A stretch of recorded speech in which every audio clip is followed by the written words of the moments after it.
All right. Hello, hello. Good day. Good day Monday.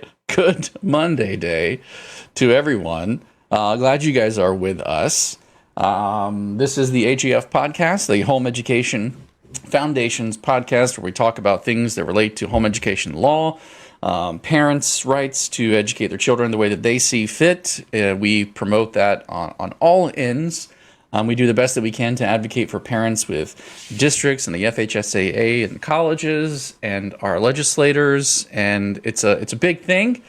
We have a lot of people who support us in this. We're going to go ahead and talk about them. We want to thank Arete for being our title sponsor this year, and for FPEA. They've been with us for an entire year. It's been excellent to have them behind us and showing their support. And Fisher Precious Metals has come on as another one of our top sponsors. So a big round of applause. Let's hit that crowd button again.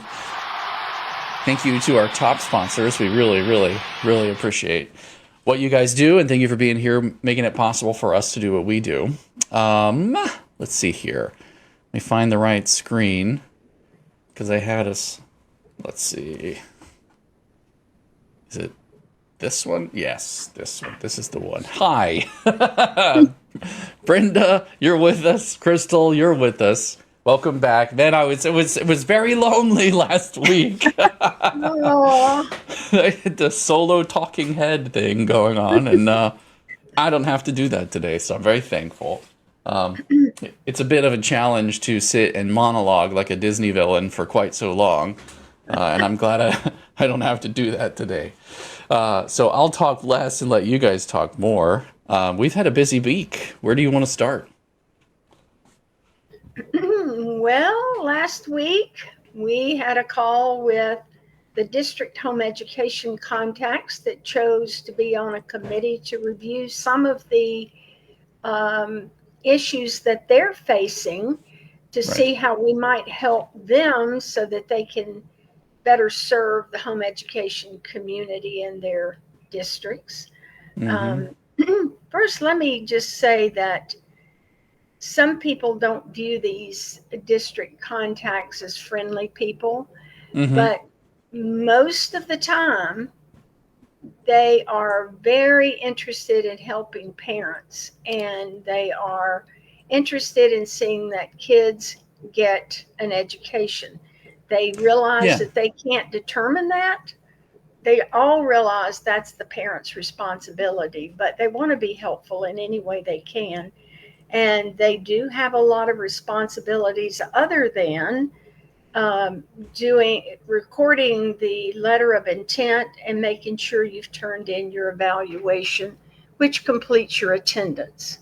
So we're going to talk about attendance more today, but they are having to verify for the colleges for dual enrollment, the FHSAA for your student to participate. You don't see that in the long run, but they do have to fill out verifications for those entities to make sure that your student is eligible. Part of that is because of not parents who are responsible, who are trying to follow the law, but because those who want to circumvent the law are trying to find a way to avoid multiple things, one being attendance, one being participation because of the privileges that home educated students have for participating in the athletics. Sometimes they want to sign up as home educators so their child can go to a different school and circumvent those rules. So they have to verify all that stuff for your child. And they do a good job with that, but then along comes PEP, and they're not even supposed to be addressing PEP because the scholarship funding organization is the way that your child will meet compulsory attendance. But parents are confused, districts are confused, and so they don't know what to do when you send in a letter of intent saying you're registering in home education until you get verification you have a scholarship. So that adds a lot of work on their part. And Jason and I are working very hard trying to get agreement on at what point is a parent enrolled in the scholarship program. Right. And so it involves those district people as well because of the Right. paperwork they have to have. So, Yeah, there was one who I think was talking about how they even had a family who was in home education enrolled, and they had applied for and received PEP, and the district had reached out to them once they got notification that they were on that list. They were like, "Hey, you have to send in your letter of termination to home education," and they were like, "What? We're not going to do that. We don't want to. We don't want to stop home education. We just wanted to take PEP." And we were like, "Well, if they don't want to send in their letter of intent, then they lose their scholarship because they can't be in both tracks at the same time." And it was interesting because there are different levels of parent knowledge that the district offices are having to deal with, as well as information from Step Up for Students customer service support, which is not always correct. perfect. Let's say that. They're not always perfect in their answers. And so there's some communication difficulties. And so they're kind of in the middle and a responsible entity in the middle, and there's a weight on them. They're trying to be careful and do the right thing. And I detected from that call, and from the ones who were on the call at least, that you're right, Brenda. They were in effort, intending to do the right thing and trying to be cautious and careful, and do what the parents wanted to do. If the parent wants the scholarship, they were trying to help them do that, but their hands are a little tied with what their job duties are. So I do think that we do need to kind of communicate out more effectively, what the parents' responsibilities are, what their rights and opportunities and options are, and kind of clarify some of that. I think that's really important. Parents who want to take PEP should know when they need to unenroll from home education. They need to know how home education and PEP are different and why, so that they can trust their own decision making, that it's the right choice, whichever one they pick is the right choice for them. I think that's really important as well. And I think we can be of use. I think by the end of the call, we realized that there are some things that we can do that would be useful to kind of help continuing to educate parents and be a resource to them. Well, let's go back to that example that you gave and clarify the process that this goes through, because a parent applies for a PEP scholarship, and then they have to do certain things to qualify. Crystal, you want to weigh in on that since you've done that?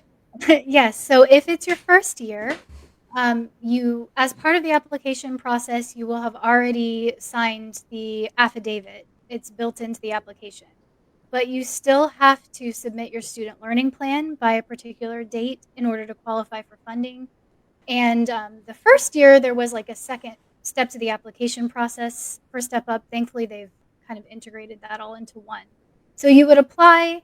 The affidavit that's required in statute is included as part of that application. But then you still have to submit your student learning plan. And if you haven't completed that, then you'll end up not getting funded. If it's your second year and you're renewing, you also have to submit your students' test results from the previous school year in order to qualify.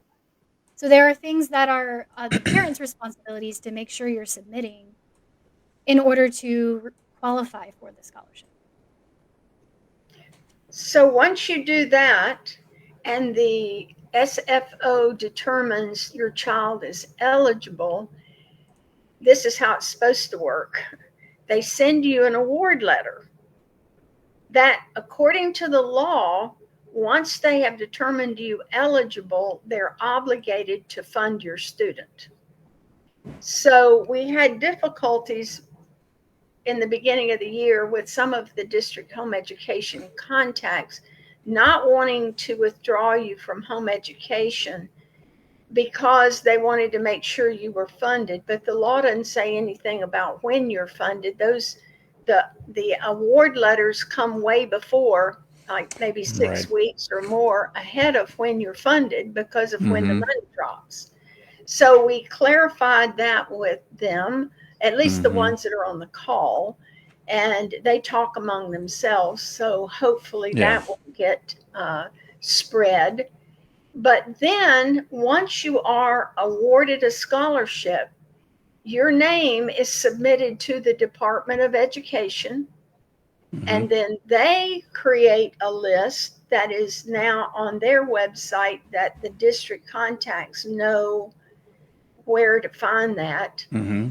And those names then are cross-checked with somebody that is enrolled in a home education program. Mm-hmm. So when the district called that parent and said you have to withdraw, the parent got very upset, but the Mm-hmm. district contact was trying to make sure that that student received the scholarship, because you cannot be enrolled in two places. Right. So these are not people that are trying to do you in or make life Mm-hmm. difficult, but they do Mm-hmm. know the laws. And in Right. the, I mean, I was amazed on this call, what they They were knew familiar. about the scholarship program. That's not even their area of Right. expertise. Right. But they just wanted to make sure if your child's name's on that list that the Mm-hmm. department has put out there as receiving a scholarship, you will lose it if you continue to be enrolled in home education. So that's all the back stuff that you would not Mm-hmm. know if you applied for a scholarship. And they were So reluctant to kind of decide for that parent, what they were needing to do. That's why they wanted to reach out to the parent. They didn't want to just remove them from the list and remove them from, like, excuse me, send a ping back that says, hey, remove this person from PEP. They're still registered from home education. They were letting the parent know of this conflict that the parent has. And trying to help them resolve it the way that the parent wanted to direct that. But yeah, they're not always seen through kind eyes, I think, whenever it comes to looking at what they're doing. So Yeah, and that I think they handled also that well. points out a fundamental understanding that some parents still have about how the scholarship works. You're That it's breaking not, up really bad. Could you say that again? yeah, it points out a fundamental misunderstanding that some parents still have about how the scholarship works, because it's not just a scholarship, it is also an attendance track, which Hmm. makes it different than UA or other scholarships. Hmm. Yeah. So Yeah. you can't be enrolled in two attendance tracks, which is the Hmm. same thing that some parents want to be in an umbrella school, which makes them a private school student with different laws than a home education program. So they want to do both. But the way the law is set up, you have to choose one. Same thing with PEP. So, if you know any parents that are upset they have to withdraw from the home education program, which is statute number 1002.41, to do PEP, explain to them that the PEP students have the same rights, the same flexibility and opportunities as home education students, but they're not enrolled with the school district. And Hmm. we actually have a pinned post in the PEP FAQs section of our forum that explains why you have to terminate and what the differences between PEP and home Sure. education are. So you can share that to your friends as well if you find somebody who is uncertain about that, or just wasn't aware, because I run into those Hmm. people in the Facebook groups. Right. Somehow in finding out about the scholarship and applying for it, they just never, that was a piece of Hmm. information that was never stumbled across or never shared with them. So, Right. And it's important. I think as parents, it's important to understand the programs. Yes, it's a lot of work. I do think that's one of the reasons why it's self-limiting sometimes. Do you guys do a Q&A session at the end of the broadcast? Bob, we do you can put your questions in the comments at any point, and what we do is we kind of queue up where they might fit in the conversation or what they might point back to try to maintain a flow. But you're welcome to throw in your questions at any point, and we'll keep track of them. That's a good question. But parents, I think there's a real need to understand the program if you're going to participate in it. Whether it's home education and you're doing parent-directed education yourself, all, without any scholarships, just straight through, whether you're doing, quote, homeschooling through an umbrella school, but then you're registered as a private school student, so the laws that apply to home education law don't necessarily apply to you. Private school student law applies to you. So understanding that is important. But then there's the personalized education program, and understanding its many, many nuances is very important, because then you know when processors are giving you correct information or not. Like, we have a recent glitch, Crystal, that you were reading about, parents talking about on some of the Facebook groups over the weekend, where communication went out saying that you need to upload your students' tests to the portal. Yeah, it's actually a message showing inside the portal. So if you log into your Emma account, if assuming you're using Step Up for your scholarship, right? For new families, it's actually, there's like a dashboard that has action items, like if you're missing anything that you're supposed to do, or if you have a reimbursement that needs additional documentation. And for new families, it was popping up there in the action items that they needed to submit their end-of-year test results for 23-24. So obviously, for those of us who are familiar with the testing requirement, this is a glitch. New families who were not PEP last year should not be having to submit those, because they are submitted at the end of your scholarship year for that year. Right. But the new families were, they saw it and they didn't want to lose the scholarship, and they were like, oh no, I need to go get a test done and submit that. How do I do that? How long do I have? And all of that. So, and some parents were telling them, oh no, don't worry about it. It's a glitch. You're not going to have to do that right now. That's later. And they go, well, I don't want to do anything to jeopardize the scholarship. I'm going to go ahead and do it now. And while I commend them for their, trying to be forthright, think about the knife's edge that this puts you on. You're willing to do whatever they say to not jeopardize your scholarship. You'll do anything. I'll just do it. I don't know if I have to do it or not. I'll just do it. Whatever they say. This is a bad place to put yourself in. This is a really bad position to keep yourself in. If you know the program and you know what's required of you, what your responsibilities are, they can't make you overstep. And what your rights or put pressure on you. Yeah. Right. When you know what your rights are and you know what your duties are and you know how to fulfill them, you can spot whenever the information's bad information. And I think that's our responsibility as parents to know that, so that we can hold that line carefully. If they are not yet able to require a test score of us, we shouldn't be just giving them all of these things and submitting, I don't want to lose the money, so I think that's a bad place to put ourselves into. So I do think that it's very important. I want to send a message to all parents. It's very important that you understand the ins and outs of whichever path that you take for your child's attendance in Florida, whether it's public school, private school, home education, homeschooling as a private school called umbrellas, or PEP, or private tutoring. There's a swath of paths, and I think that understanding them will allow you to do what's best for your child and to hold your line whenever it's being crossed, and to not take money without thinking about the consequences of what someone's asking you to do, and whether or not they're able to ask you to do that based off of the program and the way that it's set up. So I think it's very important that we understand that. That's going to be one of the key issues in my mind, at least over the next 10 years, as all of this folds out, is the pressure of, I'm not going to do anything to jeopardize it, so I'm just going to do what they say. It's like, yeah, but they can't ask you to do that. So you need to know your rights. So that's very important. And I hope that things like that are what families can glean from this podcast, as we try to help them uncover some of these nuanced issues or difficult issues, so that they can feel confident in their choices and do what they feel they need to do for their children. Brenda, do you want to add to that? Yes, and Mm-hmm. and sometimes parents don't know what to do. So appealing to a higher authority, and in this case, I would suggest you let the Home Education Foundation, Jason and Crystal, know if somebody's asking you to do something that you don't think is that you have to do. Let me give you historical things.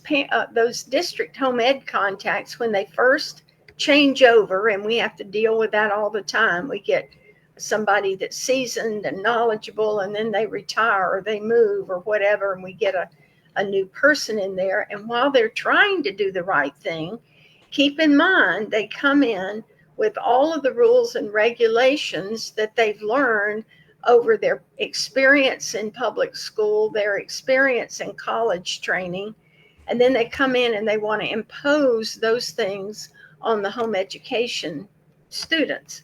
So if you say, okay, I'll submit a lesson plan, or I'll submit to the review committee that we're going to talk about in a few minutes. And we've had districts that have called in parents to do portfolio reviews. They do have a right to do that after a 15-day notice, but they don't need to do that. There's no mandate that they do that. And so, if you want to submit to that, just make sure they're doing it in light of they want to see what's going on in the homeschool education. They can't tell you what to teach, how many times a Mm-hmm. week to teach math. They can't they can't really give you any instruction, but sometimes that's helpful. But Mm-hmm. what many of them get confused about, and this is where we need you not to just automatically submit, is Mm-hmm. because there's two different things that are going on here. And sometimes in the new home ed contacts mind, they're the same thing. So even though the law says that the superintendent can review your portfolio every 15 days, they don't really have time to do that. Mm-hmm. We're well established now as being a legal good option for educating your children. So they don't do that. I haven't heard of somebody being called in for just a random portfolio review in a number of years. Mm-hmm. However, the law does mandate them to review the portfolios of students with a history of truancy. Right. That's in a different section of law. Mm-hmm.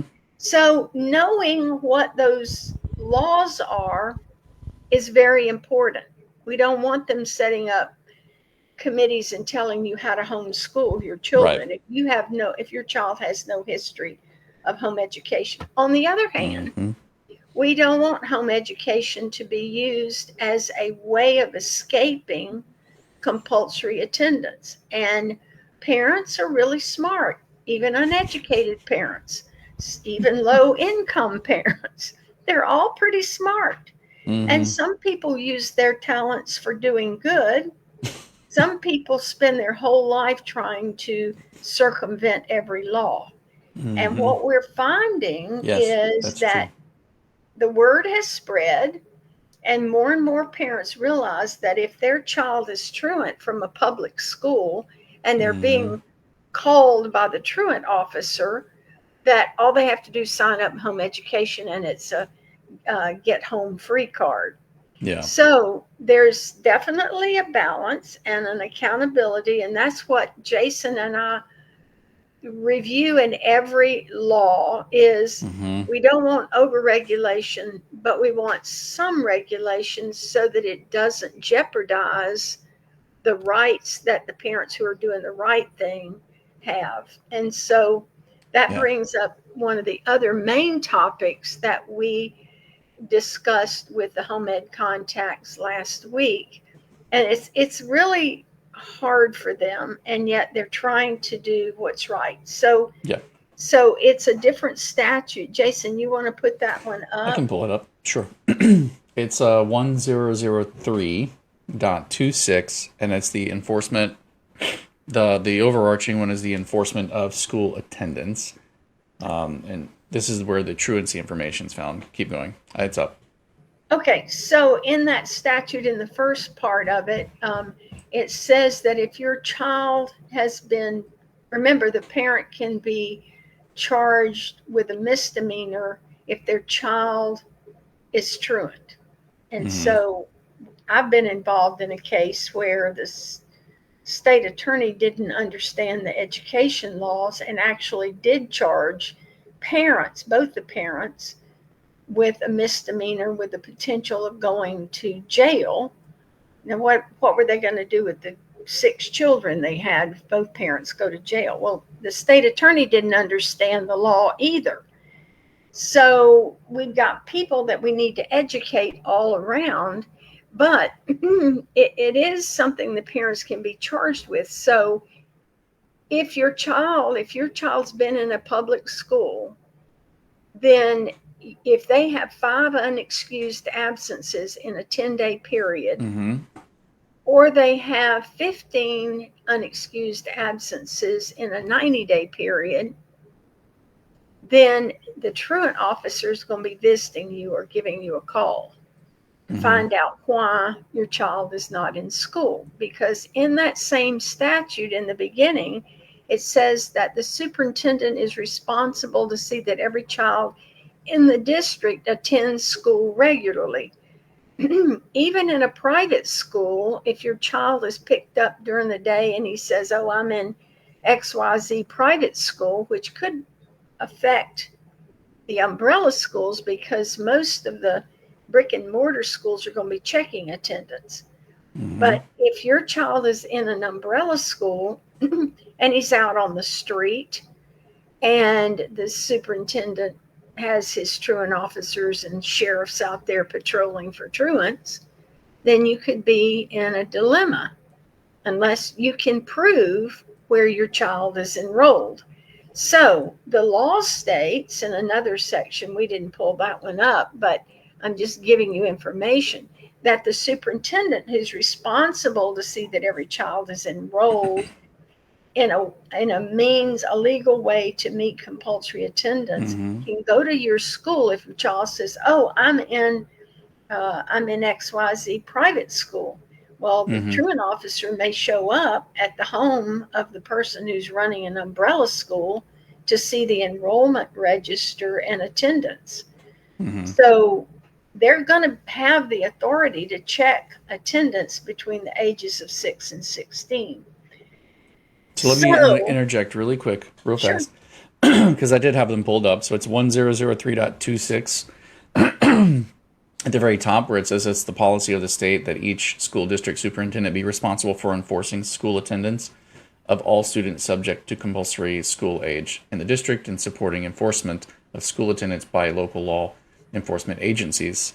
That's right up there at the beginning of the statute. And then further down in B, where you were talking about, it says if a student has had at least 5 unexcused absences or absences for which reasons are unknown within a calendar month or 10 unexcused absences within a 90-day calendar period, the student's primary teacher shall report to the school principal, and from on pattern of non-attendance, it kind of emerges from there. So those are the two places. Is it 10 in a 30-day period? Did I get that wrong? It's 5 in a 30 and 10 in a 90. Yeah. Yeah. Okay.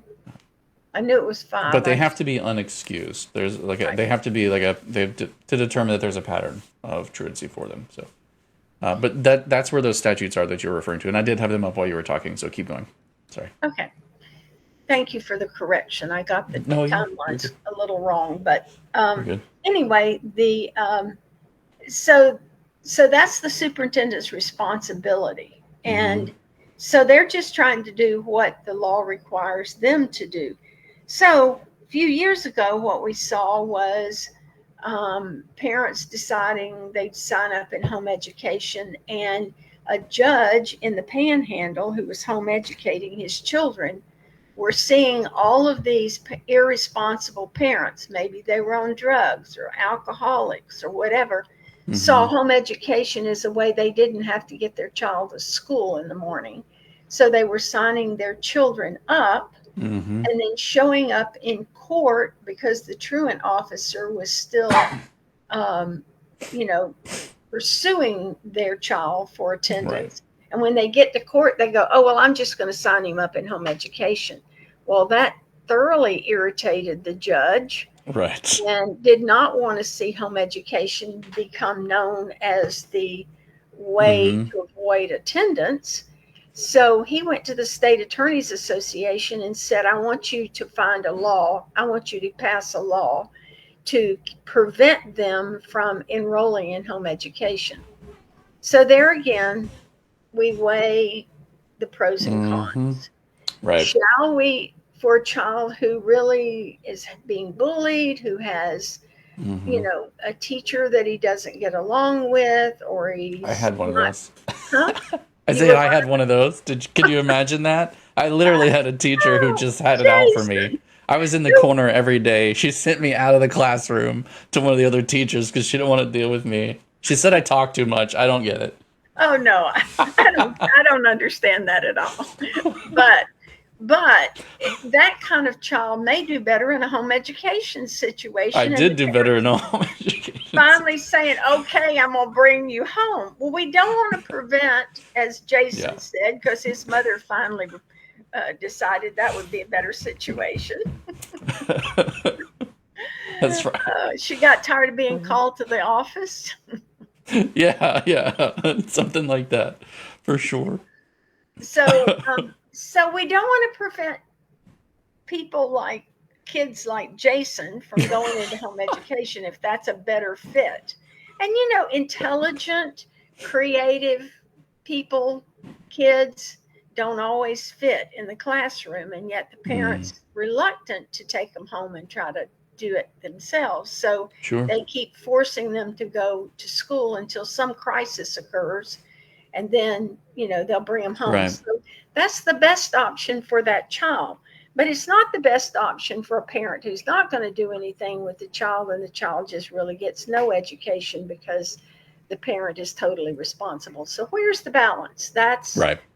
what we were trying to find. So I Mm-hmm. think that law was passed maybe back in around 2000. I don't remember Wow. exactly when it was first passed. Mm-hmm. But I worked with the Association of State Attorneys, and we had some input from HSLDA, and they wanted to just close the law and not allow a truant to enroll in home education. But what we worked out was that the truant is referred to the home education office, and first they're sent to a child study team, which is formed in the truancy area, and they'll pull in the teachers that work with the child and other, maybe the school psychologist, and they're trying to figure out Mm-hmm. why that child is not attending school. Maybe they don't have clothes, maybe they don't have enough food, maybe Mm-hmm. they don't have transportation, and then the things that we talked about, not getting along with the teachers or whatever. Well, they have Mm-hmm. options they can offer to those students. And I know one of the home ed contacts over in Flagler County, which we fought with all the time, but her Mm. heart was to try to help these kids resolve the problems that were going on in their homes and get them back into school. So her heart was right, but Okay. she overdid it into the home education community, and we kept saying, back off, leave them alone. at any rate Yeah. at any rate, they have good hearts, and they're really trying to help the kids. So there's this committee formed by the public school to see if they can resolve the issue, and then if all else fails, and this is in that same statute, Mm-hmm. we come to F, Yep. which is they can enroll in a home education program if the parent refuses any, like transfer to a Mm-hmm. charter school or to a magnet school or whatever, a different classroom. If they refuse all the options offered by the child study Mm-hmm. team and say, I'm going to home educate the child, then we set up a screening system to Mm-hmm. try to make sure that those parents were serious. And so then the truancy passes on to the home education office, And those district contacts are required, whether they fulfill that or not, nobody's really checking, but they're trying to do it. Yeah. Set up a home education review committee. Mm-hmm. And that committee, we determined back when we passed this law, was to be the home ed contact in the district contact, and then 2 parents who have previously home educated their child for 3 years, so that they understand home education. They're not coming in saying, okay, you got to teach 5 days a week. You got to do it between the hours of 8 and 3. You got to teach 5 subjects. These parents that are on this committee were put on there for the purpose of balancing out the voice of the district home ed contact, so that the parent really had freedom to home educate their child. And they have to volunteer. It's not jury duty. You don't get summoned. Hey, now that's a good idea. Maybe we should set it up like jury duty. Wait a minute. We hadn't thought about that. Wait a minute. No, but that does create a bit of a challenge for the home education office in pulling this together, because it is volunteer based. And so if no one knows that they have that need, if they're not effective at communicating that out, or if they have a bad rap with their home education community and they don't want to get involved and help them, then they have limited options. And so this has caused some bottlenecks. And they do, generally they set up 1 day a month to review all of these portfolios, and they get cancellations. Oh, I couldn't get all transportation, or my child was sick, or blah, blah, blah. So it creates a problem for them. So what we talked about are some options that we could do, some things that we could do to help them carry out their responsibility, because we do want to see those committees functioning, for the reason that we don't want truants going into home education without the intent of educating their child. And we have no way to police that. And so we can't do that in the community, because it's the district superintendent that has the authority to say, you have to go back to public school, or you have to enroll in a private school and prove to us you're in a private school. So our people on the committee are just to kind of keep the home ed contact in check. They can provide some help if they choose to do so on educating the parent on the law, and maybe providing some information on resources and that kind of thing to help the parent who's showing some interest in home educating their child. But the district has to give them a copy of the home education law. And if they're like most parents who are looking at laws, they're just like, oh my gosh, I don't understand what all this means. Right. Yeah. So we have a lot of parents who are probably willing to sit on that review committee, and especially teachers, evaluators, not teachers, evaluators who have evaluated home education families over the years. They would be great to serve on this committee, and you can consider it your public duty to protect home education, to serve on that, just like Jason said, like a jury of your peers. That's kind of what it is, to be able to determine if you have the willingness and the fortitude to home educate your child. And that's all we're looking for. Yeah, and that was one of the ideas that came out of the call that we were on with the home education offices, was that this was troublesome for them, getting those parents to show up, getting people to volunteer. So they're having a hard time fulfilling their duty because they can't pull together the committees. And we looked at it and we thought, well, it doesn't actually say that the parents have to come from your district, right? Like it does say, it says a district. Like you do have here, the requirements of putting together the committee, but they don't have to come from your district. So what if we were to put together a volunteer list of parents across the state who are willing to serve on the committees and be involved, and they thought that was a great idea. They were open to it. So what we're going to do is we're going to put a post together the same way that we did for evaluators in our forum. We're going to put a post together for review committee volunteers. And if you're an evaluator and you want to be considered for that, like by all means, put your information in there.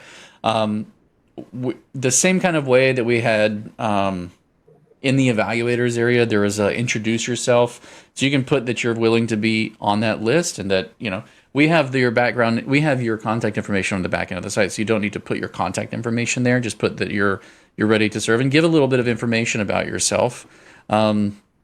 Just like the evaluators do when they introduce themselves. They're like, hi, I've served these families. I've done this for 10 years or 20 years, and they do this. And just kind of, introduce yourself there. And what we'll do is we'll also put together like a Google form, like a sign-up form, where you can fill out that information. My phone thinks I'm talking to it because I said its name.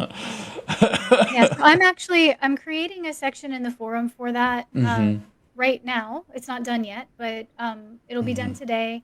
Cool. I'm also going to create a post that explains what the review committee is with a link to this video so that if anybody wants to know more about it, and then it'll also have the link to the Google form once we get that set up. So it'll be housed in its own section of the forum, but it'll be one post that just kind of has the information and where you can just comment on the post and submit that Google form. So. This is very important because this is the kind of thing where these issues create a thorn or a rusty nail, and as they try to do their duties and they rub up against it, it becomes impossible or it becomes onerous, and then they seek to change it. And the options for changing it, especially some of the suggestions, to me, look more like government control. And let's pass this off to that agency or these people over here, and they can tell homeschoolers how to homeschool when they're truant, and or take away their right. Or take away their right. And that ever creeping moment, we would much rather see parents who, they're in it for the long haul, and they're in it for their own reasons, their right reasons, and they want to be of benefit to kind of helping parents who might be struggling with their own kids, and mentor through that, and be on that review committee, be there as an accountability to go, yeah, they're not really even doing the minimum. Like, let someone who's experienced be involved, especially those who have a heart to help. So we'd like to collect you guys who are willing and take in your volunteer information. We've had a lot of people at conferences and conventions ask how they can help and how they can get involved, and this is another one great way. And if I could segue here, are we done with the topic? I wanted to say a lot of parents now who are homeschooling, their parents homeschooled them. So get grandma and grandpa involved in the review committees, and they're still helping protect your freedoms. Yeah, they have at least 3 years experience. So there you go. There you go. That does matter. The years of experience do matter. I see the wisdom in that, especially from what you've said many times before, where it takes about 3 years to really truly figure it out. You come from the system and you learn you don't have to do every problem in the book and all the little reasons. I love that. But yeah, these are important ways to get involved, and we want to help facilitate parents being able to do that, and we want to help promote those freedoms that we have, which are, it's always one legislative session away from someone's good idea to solve a problem they have at work, because this is just difficult to do. And there's an easier way to do it if we just tell them what they need to do and put it in law and restrict their rights. Then it's so much easier for us to do our job and go home and drink coffee at the end of the day. There's other ways to get involved too, though, and it's very interesting. I was talking to Senator Simon over the weekend. I reached out to his campaign team and to him to see what we could do to help him stay in his seat, because here in Tallahassee, man, I have been bombarded on YouTube. Propaganda is coming in the mail and online. It's coming from everywhere. Constantly, like how horrible of a person he is, and he hates women, and I'm like, what in the world is going on? This is a nonstop bombardment of just absolute untruths, And I thought, man, like, we got to help this guy. If anybody actually believes any of this, like, he could lose his seat. So we got to make sure that he's got help getting his word out there too. Because I hadn't seen any advertisements from him, which is odd. I've only seen advertisements from his opponent. And I don't know. I reached out to him to just kind of help and see what we could do. So I'm connecting with his campaign team to see if we're gonna, be able to walk or go places. He's involved in Pop Warner and some of the local sports, and he does different events, and so he's very involved in the community. And he has a pretty good what's the word, presence. So we'll just see what it is that we can do to help get involved. And we're looking forward to it. He's a Republican and a very strong Democratic. Right. Yes. Area. Outside of the bounds of Tallahassee, it's very conservative, but the majority of the votes come from Tallahassee. And so I was pleasantly surprised that he won his first election, but his reputation carried him through that. He was a former football player for FSU, and his name is very known here in the community. And I mean, and he's outreached, like you said, in different community things, so he knew people. But now he's voted on various things that Democrats are very upset about.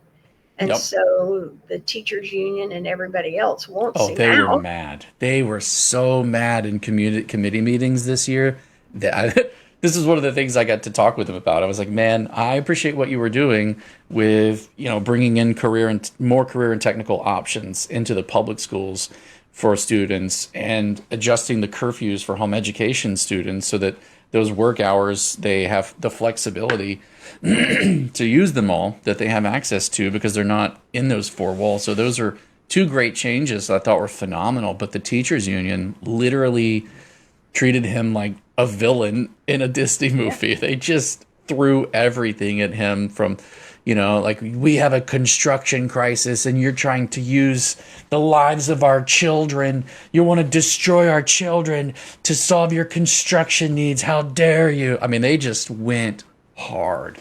They hate. Well, not only that, he's a strong school choice advocate. Yes. Yeah. And they hate school choice because it takes students out of their public school. Right. Yeah. A lot of it's about control, power, and money. And he's threatening that for them. So they're hitting oh my goodness, just the lies and the propaganda. It bothered me. So when I talked to him, I was like, man, do you know what they're saying about it? He's like, I don't watch TV, and all I do is if I watch any, it's like Netflix, so I don't see any of the ads. And I was like, all right, fair enough. He said, but he's like, there's a piece of advice that I've always kind of lived by. He was like, winners chase their goals and losers chase winners. I was just like, all right, man, fair enough. He's like, so I'm going to continue doing what I do, and I'm just going to keep my head down and straight, focused on what it is I'm trying to accomplish. I'm not going to get in the mud. And I was like, ooh, I like this guy even more now. Yeah. Anyway, mad respect for him. That's really, really cool. Excuse me. Anyway, so another good way of getting involved for parents to volunteer is to get involved with your districts. See who's running and get alongside of them, because whenever the time comes that you need your voice to be heard, something important to you is happening. It happened this past session, and thankfully, Senator Simon was one of the ones who actually listened to us, and he was the one who spoke in the closing arguments in the Senate on the bill that ended up going our way, which was HB 1403, because the Senate adopted that bill and amended it and sent it back to the House. And they were restricting all of the electives equipments from the scholarship. And they pushed back on that. Well, we pushed back on that, and they have finally agreed to hear us out and not to put any restrictions on the program for this year. But it came with a warning, and he was well-spoken when he said it, to parents, to make sure that you're being honorable with your purchases and you're doing your due diligence to understand the program, and, to do everything above board And I agree with him. The more that we try to do skirt under, like past things that we, try to gonna squeeze this in, gonna squeeze that in as that. The more that we do that, it does wear. It does wear, and it does invite restrictions. So what we will be looking to do, though, during this session is we'll be looking to expand the scholarship program to include digital devices. There's a very real need for them. That's one of our key issues going in. Some of the other key issues that we have involve definitions and some kind of loopholes or issues that have kind of emerged that we would like to see those kind of tightened up so that the rights are protected more for things like home education instructional programs, so we can clearly define and protect them so that they're free to operate and they don't get stricken from statutes. We wouldn't want to see any of the issues that are coming have them removed. So things like that are stuff that we're working on. So we do have some questions we want to get to real quick that came in. Bob, normally we take these questions as they come, but this question didn't quite fit the flow of what we were talking about, and I didn't want to interrupt Brenda, so we'll take them now. He says, we're moving to Florida at the end of this school year and would like to participate in the PEP program for next year. Do we need to be a resident for a specific amount of time prior to applying? That is a question I don't actually know the answer to, because I pulled up the statute when I saw his question come up, and the wording of the statute just says that the parent must be a resident of the state. It does not specify a time requirement unless that's somewhere else in a different statute, Brenda. Do you know? Mm-hmm.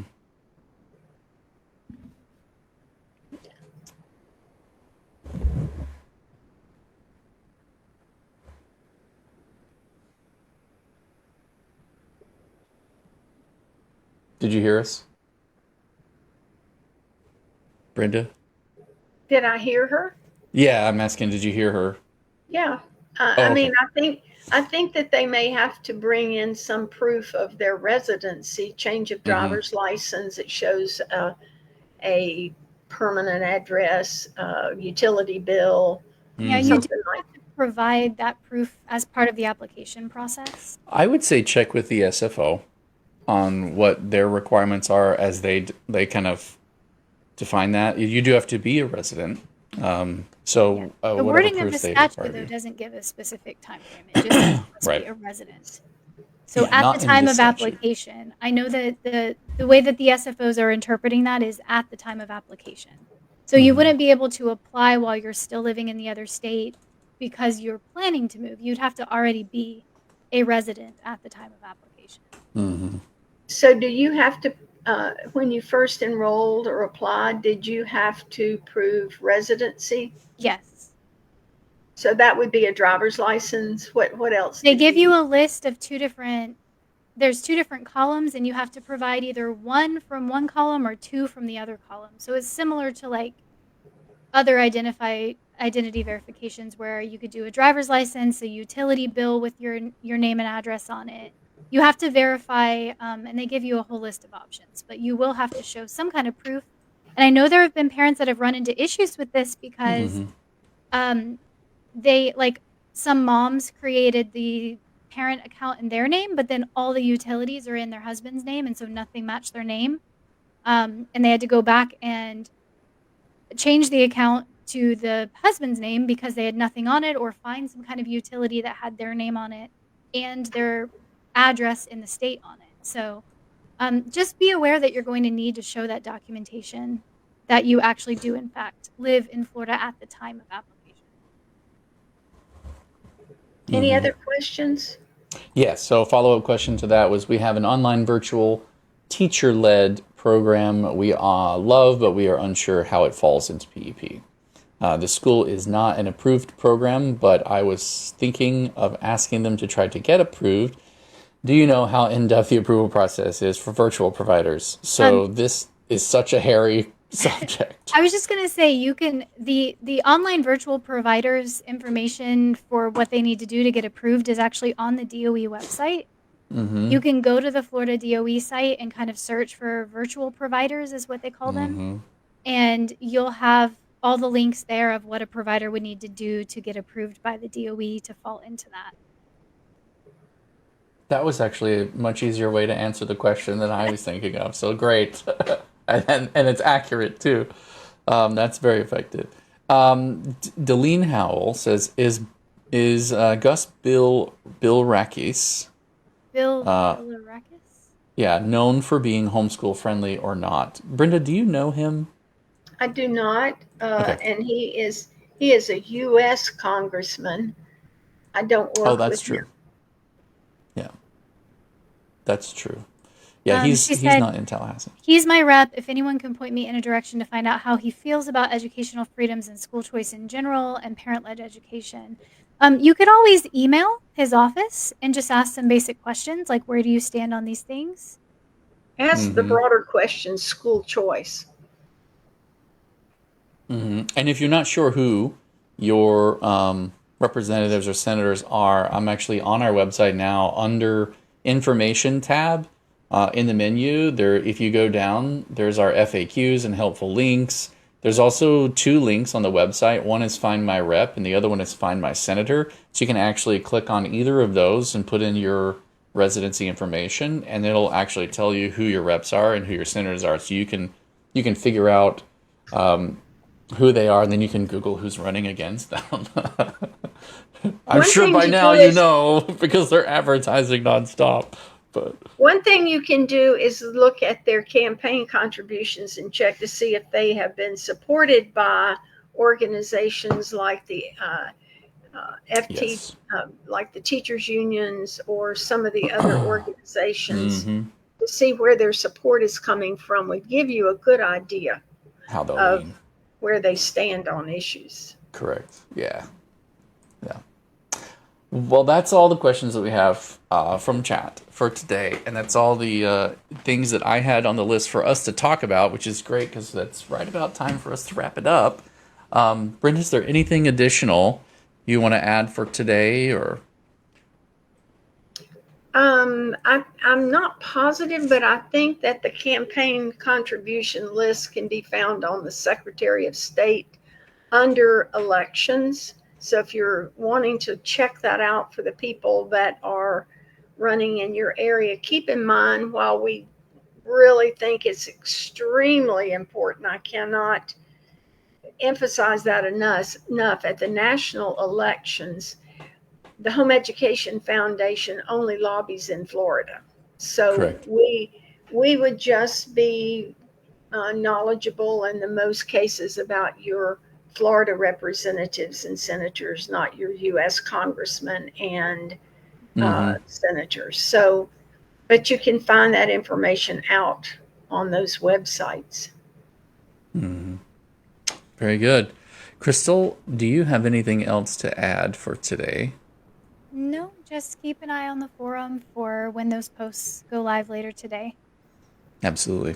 All right, very good. I don't have anything else to add either. So what we're going to do is we're going to say another thank you to our top sponsors.